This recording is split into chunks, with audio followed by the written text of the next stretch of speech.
Aşgabat'yň aeroportunda 3 gedek Türkiýe gitmäsi inanşan, emma olaryň hiç birinde de uçoda goý berilmedik daşowly bir adamyň öz janyna kast edendigini Adatlyk radiosynyň Daşowut welaýatynyň habarçysy habar berýär. Bu welaýatyň Akdep etrawynyň bir ýaşaýjysy Türkiýe gitmekçi bolup 3 sapar aeroportdan Türkiýe goý berilmeýär. Ol hiç wagt goý berilmejegini eşiden soň giýje saat 1 töweregi gapysyndaky agaçdan özüni asyp öldürdi diýip howpsuzlyk ýagdaýlary sebäpli adynyň efirde agdalmadygyny soran habarçymyz gurrun berdi. Belläp geçsek bu waka aprel aýynyň 2-nji ýarymynda bolan bolsa-da Adatlyk radiosyna bu baradaky maglumatlar häzirki wagtda gelip goşdy. Şeýle-de bu waka bilen ilteşikli şahsiýetiň ady belli bolsa-da Adatlyk radiosy howpsuzlyk jähtinden onu köpçülige mälim etmekden saklandy. Habarçymyz 31 ýaşyndaky merhumyň ýakyn dogan garyndaşlaryna salgylanyp, onuň Türkiýe gitmek üçin prosentine kars pul alyp, uçur biletlerini satyn alandygyny, ýöne ýurtdan goý berilmändige sebäpli alan kars puluny ýygyna berip bilmändigini we şol sebäpli öz janyna kast edendigini aýdýar. Ol maşgalasynda gün güzeranynyň yaramazlaşmagy sebäpli hatda çağlaryny bir wagtyna naharlap bilmeýär. Şeýle-de ol çağlarynyň mektebe geçen ýyllardan galan ýyrtyk egin eşikler bilen gatnaýandygyna namys edip, bir süýtgörden uly prosentine kars pul alýar. Şeýdip Türkiýe gitmekçi bolup gerek bolan resmi namalary taýýarlaýar. Emma onuň bu synançy başa barmaýar. Onuň alan kardyny tölemäne gapysynda ýeke towu hem bolman soň Türkmenistanda başy iş tapsa-da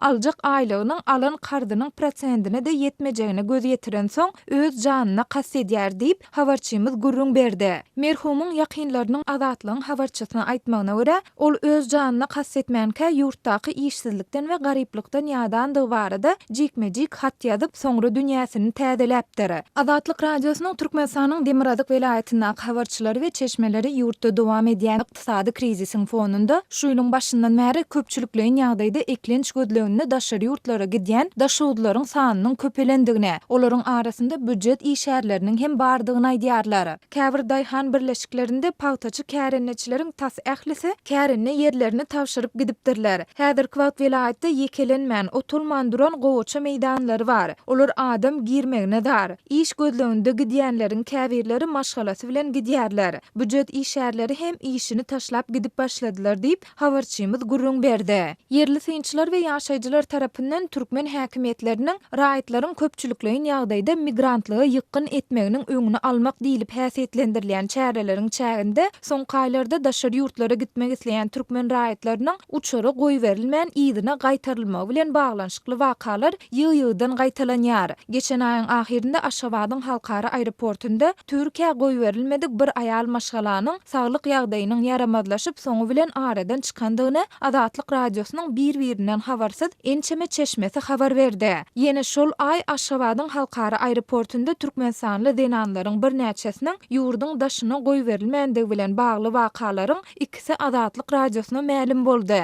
Şu ýylyň fevral aýynda paýtagtyň aeroportunda aglabasy lewaply we daşowudly denanlardan ibarat ýolagçylar özleriniň uçary goý berilmediligine gahar gazap bildirip protest geçirdiler. Galy bersede soňky aýlarda Aşgabatda Türkmenistanlylaryň uçary goý berilmeýändigi barada habarlaryň artýan mahaly paýtagtyň halkara aeroportunda seni uçary mündürerin diýen wada bilen adamlary aldap olardan pul alýan käbir hileger toparlaryň hem peýda bolandygyny Adatlyk radiosynyň ýurt içindäki habarçylary we çeşmeleri aýdýarlar. Türkmen häkimetleri we media serişdeleri Türkmenistanlylaryň uçary goý berilmediligi sebäpleri we munyň ilaty ýetirýän täsirleri barada häzirki güne çenli dymyp gelýärler.